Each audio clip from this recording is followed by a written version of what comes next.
여기에서 얘 스프링이 고장난 거야. 그래서 이게 딱 닫혀야 되는데 안 닫히고 이렇게 열려 있는 거지. 그러면 다른 그 아래층에 있는 나쁜 공기가 다 들어갈 거 아니야? 해리 유가라는 게 있었잖아. 해리 유가가 뭐였어? 냄새가 올라오는 거를 막기 위한. 아, 그치. 아, 아래에 축적되어 있는 거네. 그렇지. 이게 다 여기 안에 다 들어가는 거야. 이 물들이, 온갖 물들이 다 섞여 있는 거야. 그러다 보니까 여기 겉에 물만 깨끗해지는 게 중요한 게 아니라. 형. 아니 그 메가스터디에서 무슨 강의 들어갔어? 아니 왜 오늘 칠판 앞에 서 있어? 오늘 아주 중요한 설명을 하나 해볼까 해가지고 준비를 하나 했어. 그 내가 저번에 말했던 그건가? 우리 첫째가 이제 대소변을 좀 가리고 있는데 화장실에 자꾸 이제 오줌을 튄단 말이야. 근데 그 이제 화장실에 오줌을 닦아 냄새가 계속 나. 그 이유를 오늘 얘기를 해볼까 해서 내가 오늘 준비를 했지. 화장실에서 냄새 나는 이유를 한번 3가지 정도만 이야기를 한번 해볼게. 아, 냄새 나는 이유가 형 그렇게 많아? 3가지나 있어. 내가 일단은 그 욕실의 모양을 한번 단면도를 그려보면은 이렇게 단면도가 있단 말이야. 여기 천장이 있고 우리가 보통 이쪽에 천장을 PVC나 이런 것들 천장재로 이제 여러 가지 천장재로 이제 천장을 치거든. 근데 이제 첫 번째 이유가 이 천장에서 냄새가 날 수가 있어. 천장에서? 천장에서 냄새가 나는 이유는 뭐냐면은 우리가 천장에 뭐가 있어? 보통 조명이랑 후드가 있지. 후드가 있는데 후드가 이렇게 있어서 측면으로 연결돼가지고 보통 나가는데 이제 요게 공동으로 쓰는 배관이 있단 말이야. 이런 식으로 큰 배관이 있어. 이게 꽂혀져서 모든 세대에서 이런 식으로 꽂혀져가지고 이 배관으로 이렇게 올라가는 형태로 냄새를 배출을 시킨단 말이야. 왜냐면은 화장실에서 쓰는 보통 그 온도가 공기 온도가 높기 때문에 위로 올라가는 성질을 이용해가지고 이런 식으로 배출을 시켜주는 거지. 그럼 여기에 뭐가 있어? 우리는 모터가 있지. 근데 여기서 이렇게 가다가 바람이 너무 많이 사람들이 화장실을 많이 쓰는 거야. 밑에 층에서 너무 많이 쓰는 거야. 화장실에서. 그러면 어때? 공기가 통합이 올라가겠지. 올라가면 무슨 일이 생기냐면은 자, 내가 이 후드를 아예 가져왔어. 아, 그게 화장실 위에 달려있는 후드지. 후드야? 이게 빠지고 이제 보면은 여기서 이제 팬이 이렇게 돌아가는 거야. 이런 식으로 팬이 돌아가. 팬이 돌아가고 그리고 이게 열리면서 이제 바람이 완전히 나가는 거지. 아, 그러니까 형, 그 사람 몸속에 있는 역류 방지하는 그 막처럼. 침실의 막처럼, 역류 방지 막처럼. 아, 그렇게 돼 있는 거구나. 그런 형식으로 되어 있는 건데 이제 어떤 일이 생기냐면은 여기에서 얘 스프링이 고장난 거야. 그래서 이게 딱 닫혀야 되는데 안 닫히고 이렇게 열려 있는 거지. 그러면 다른 그 아래층에 있는 나쁜 공기가 다 들어갈 거 아니야? 그렇지. 내가 말했지 방금. 여기서 엄청나게 사람들이 사용을 많이 하면은 저녁에 8시, 7시에 샤워를 집에서 퇴근한 다음에 많이 하게 되면은 여기 엄청난 바람이 올라오는 거야. 그러면서 여기가 열려 있으면은 이렇게 역류를 한다고. 그러면 이제 다른 사람들이 화장실에 쓰는 냄새들이 이제 올라오게 되는 거지. 그래서 그렇구나. 냄새가 나오는 한 가지 이유가 여기다 라고 보면 될 것 같고 그 두 번째는 뭐냐면은 배수구에서 냄새가 날 수 있어. 배수구는 뭐냐면 똑같아. 여기에 보면은 공기가 나가는 배관이 있는가 하면은 이제 물이 배수되는 배관이 있어. 이 배수되는 배관 같은 경우에는 이제 통합 유가라고 해가지고 보통 유가가 여기 있고 그리고 요렇게 타일이 위에 깔리는 거야. 그 다음에 여기 보면은 유가라는 게 있어가지고 이쪽으로 물이 내려가고 내려가서 이쪽으로 나가는 형식. 그래서 이쪽에 큰 관에 똑같이 이 관이 껴져 있는 상태가 되는 거지. 근데 여기에 보면 이제 보통 우리 유가라고 하는 거 있잖아. 해리 유가라는 게 있었잖아. 해리 유가가 뭐였어? 그때 그 싱크볼 할 때였나? 그치. 그때 냄새가 올라오는 거를 막기 위한 아, 그치. 그런 유가였지. 근데 유가가 모양이 어떻게 생겼냐면은 이런 식으로 덮어져서 물이 이쪽으로 들어오면은 물이 이렇게 차 있으면은 어떻게 돼? 물이 찬 대로 쫄쫄쫄쫄 내려가는 형식으로 돼 있잖아. 아, 기억난다. 그래서 이제 여기에 있는 공기가 여기에 물이 차 있으니 넘어오지 못하게 만드는 거잖아.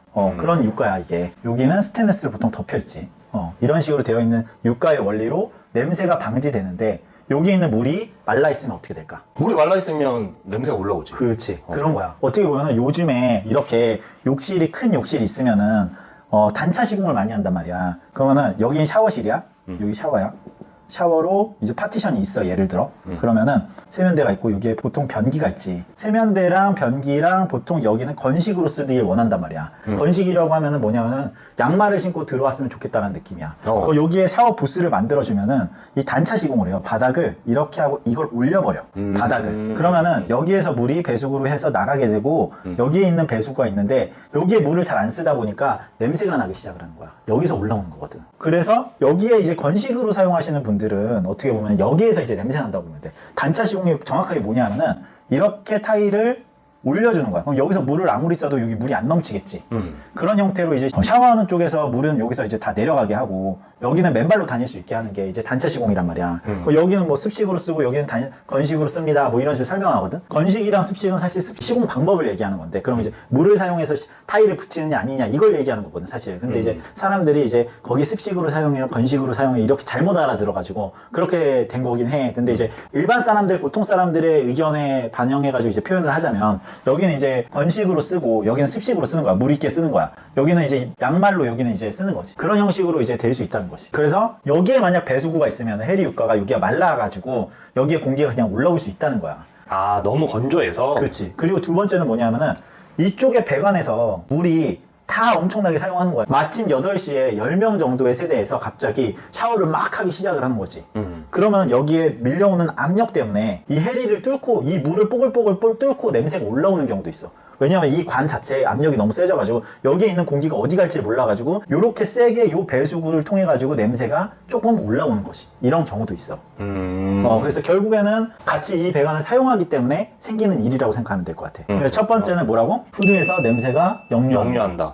그리고 두 번째는 해리 유가에서 냄새가 역류한다. 아주 훌륭한 표현이에요. 이게 물이 말라가지고 냄새가 역류하거나 아니면은 압력을 통해서 이 해리과에서 냄새가 날 수 있다. 마르는 경우에는 그 부분을 실리콘 같은 패드로 막아놓는 것도 있어요. 요즘 용품들이. 그런 걸로 잘 막아두면은 냄새가 안 날 것이다. 그리고 마지막으로 설명할 게 가장 핵심이긴 해. 이게 좀 어려운데 설명을 잘 해볼게. 교수님 아직 그 필기 못했는데요? 필기를 안 해도 돼. 왠지 알아? 구독하면 영상 계속 볼 수 있거든. 아, 그런 좋은 방법이 있었군요. 세 번째 볼게. 세 번째는, 자, 이렇게 욕실에 단면이 있어. 뭐 천정이 있고, 뭐 후드가 지나가고 뭐 하겠지. 이 바닥에 이런 식으로 보통 이제 쭈꾸미라는 걸 잡아. 이거는 뭐냐면은 몰탈로 잡거든. 모래랑 시멘트랑 섞은 거. 그걸로 이제 바닥을 잡고 그 위에 타일을 붙여. 그러면 요게 예를 들어 배수구가 이렇게 들어와서 이렇게 나간다고 하자. 그러면은, 자, 우리는 이 배수구로 물이 흘러 들어가야 되기 때문에 보통 뭘 하냐면은 구배를 줘. 구배를 준다는 건 뭐냐면은 이렇게 물이 흐를 수 있도록 각도를 준다는 얘기지. 아, 그 타일 공사하는 거 봤어. 그치. 그래가지고 이렇게 구배를 줘서 물이 이렇게 잘 내려가도록 하는 게 가장 중요하니까 이런 식으로 공사를 많이 한단 말이야. 근데 이제 여기에서 이제 문제가 생겨. 저기 각을 주면 잘 흘러갈 거 아니야? 잘 흘러가면 좋은데 여기에다가 우리가 방수 공사를 여기 위에까지, 요 위에까지 이렇게 방수 공사를 해요. 이거는 마치 약간 위로 올라온 깔때기 같은 느낌이야. 깔때기를 보면은 이렇게 돼서 이렇게 되어 있잖아 보통. 근데 이제 뭐냐면 이렇게 올라온 거야. 올라온 깔때기에 여기에 몰타를 채운 거지. 이런 식으로. 그러면은 여기로 물이 떨어지겠지. 근데 가장 중요한 게 뭐냐면은 이 시멘트와 모래 비율로 되어 있는 이 몰탈의 흡수율이야. 흡수율이라고 하는 건 뭐냐면은 우리가 시멘트에다가 젖은 물로 이렇게 해서 탁 튀겨. 그럼 몰탈 시멘트로 되어 있는 곳에 물이 흡수될까 흡수되지 않을까? 흡수가 좀 될 것 같은데. 그렇지. 일반적으로 몰탈 흡수율이 되게 높아. 생각보다. 그래가지고 물을 튀겨가지고 해놓으면은 그 부분만 색깔이 완전히 이렇게 변해. 왜냐면 물이 흡수돼가지고. 아, 그래? 그러면 어떻게 되냐면은 우리가 여기서 타일이 있으면 타일 사이에 여기에 뭐가 있지? 우리? 매지가 있잖아. 우리 매지에 대해서 한번 설명을 했었지 그때. 아, 그치. 줄눈 얘기하면서. 줄눈이랑 매지랑 같은 얘기입니다. 줄눈에 우리가 시멘트로 우리가 보통 여기를 마감을 하잖아. 근데 신축 아파트 같은 경우에는 탄성 줄눈을 요즘에 넣는 데도 있지만은 사실 백시멘트로 그냥 마감하는 것도 있어. 근데 백시멘트랑 탄성 줄눈의 흡수율이 엄청난 차이가 있어. 그래서 백시멘트는 물을 흡수한다? 안 흡수한다? 흡수율이 높다. 그럼 흡수를 하다 보니까 물이 여기로 다 들어가는 거야. 그럼 어떻게 했어? 요만큼 시멘트가 쌓여있지. 우리 요만큼 쌓여있지. 이 깔때기에. 그럼 여긴 어때? 계속 젖어 있는다고. 물을 계속 부어. 그럼 얘는 계속 젖어 있는 거야. 이야. 그러면은 자 봐봐. 우리가 여기에 변기도 있지. 세면대도 있지. 뭐도 있지. 그럼 변기에서 예를 들어 남자들이 이렇게 사용하다가 물 흘려. 그럼 여기로 떨어지겠지. 그리고 여기에서 샤워를 해. 그럼 그게 다 어떻게 돼 있어? 아래에 축적되어 있는 거네. 그렇지. 이게 다 여기 안에 다 들어가는 거야. 이 물들이, 온갖 물들이 다 섞여 있는 거야. 그러다 보니까 여기 겉에 물만 깨끗해지는 게 중요한 게 아니라 여기 안에 우리의 몸에서 나온 것들이 다 축적이 되면서 냄새가 나기 시작을 하는 거야. 근데 이제 가장 큰 게 뭐냐면은 거기에 우리 몸에 있는 것 중에 피부에 있는 단백질, 껍질들, 이 각질들, 이런 것들이 안쪽에 들어가면서 박테리아나 이런 것들 서식하기 시작하면서 내부에서 곰팡이가 생기기 시작을 하는 거지.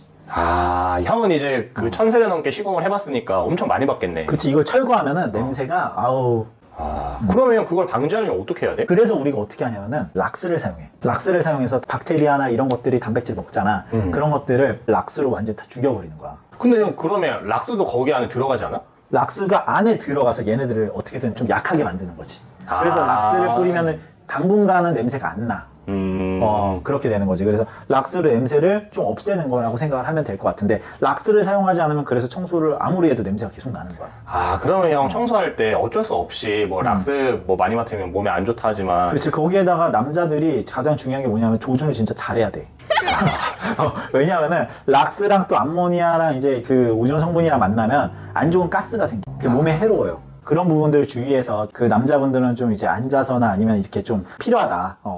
좀 부끄럽긴 한데 그런 부분이 좀 필요할 것 같아. 그리고 예방하는 방법이 있어. 안쪽에다가 우리가 보통 여기에 이제 백시멘트로 되어 있잖아. 신축 아파트들이. 탄성줄눈을 하면 좋지만 탄성줄눈 안 돼 있는 경우에는 흡수율이 높아서 안쪽으로 물이 들어가니 줄눈 시공을 해줘야 되는 거야. 그래서 내가 줄눈 시공 해야 된다고 얘기했잖아. 이 깔때기의 위에를 이렇게 코팅을 하는 거야. 이렇게 코팅을 하고. 그럼 어떻게 돼? 여기 안에 시멘트가 젖지 않겠지. 똑같이 이렇게 코팅을 하는 거야, 여기를. 그래서 형이 줄눈 시공을 엄청 강조를 했구나. 그렇지. 줄눈 시공을 하면 이런 부분이 좋은 거야. 안쪽으로 물이 안 들어가는 거지. 근데 이미 물이 들어간 상태라고 하면은 락스 청소를 확실하게 해주고 난 다음에 정리가 된 상태에서 좀 말린 후에 줄눈을 해주는 게 좋아. 좀 많이 말린 후에 내가 봤을 때 한 4일에서 5일 정도. 그 다음에 완전히 마른 상태에서 줄눈을 설치하는 게 좋다. 그러면 형 나도 얼른 집에 가서 락스 청소하고 한 4일 확실하게 말리고 그 다음에 줄눈 시공 우리 집도 할래. 형이 좀 와서 해줘. 형, 진짜 그 9대 불가사의 중 하나가 풀렸다 이제. 왜 그렇게 화장실에 청소를 해도 냄새가 날까? 그렇지. 자, 냄새 나는 이유 첫 번째는 뭐였어요? 환풍기. 환풍기에 역류가 생길 수 있다. 그럼 환풍기 역류가 된다고 하면은 환풍기 역류가 안 되게 역류 방지 캡이라는 게 따로 있어요. 그래서 역류 방지 캡을 껴준다. 그리고 두 번째는 뭐였어요? 요 유가에서 냄새 나는 거. 유가 냄새 나는 거 어떻게 해야 된다? 일단 물이 채워져 있는지 안 채워져 있는지 확인한다. 그리고 사실 실질적으로 저녁에 이제 냄새가 확 나거나 이런 부분들은 어떻게 할 수가 없다. 왜냐하면 물의 압력에 의해서 배수구 쪽을 같이 쓰기 때문에 그건 어쩔 수가 없다. 세 번째는 뭐가 있다? 이 깔때기 효과 때문에 생길 수 있다. 그러니까 락스 청소를 자주 해주던가 아니면은 소변은 정확하게 가운데 넣으시고요. 그리고 다음에 할 수 있는 방법이 줄눈을 설치해준다. 요 정도로 정리를 하면 될 것 같아요. 그래서 냄새 같은 경우에는 이런 식으로 날 수 있으니까 좀 주의를 하고, 세면대나 이런 데는 거기 이제 물이 이렇게 담겨져 있는 데가 있어. 세면대도 마찬가지로. 그래서 거기도 청소를 가끔 잘 해줘야 돼. 세면대도 보면은 정면에 보면 구멍 같은 거 하나 있잖아. 보통 이제 물 넘치면 글로 넘어가라고. 그쪽에도 곰팡이가 많이 생기거든. 그래서 근데 그거는 청소를 어떻게 해? 그렇지. 곰팡이 거기는 어쩔 수가 없어. 거기는 칙칙 뿌리는 걸로 어느 정도 뿌려가지고 이제 예방하는 방법밖에 없지. 구독, 좋아요, 알림 설정 여러분 아직도 안 하셨죠? 감사합니다. 안녕.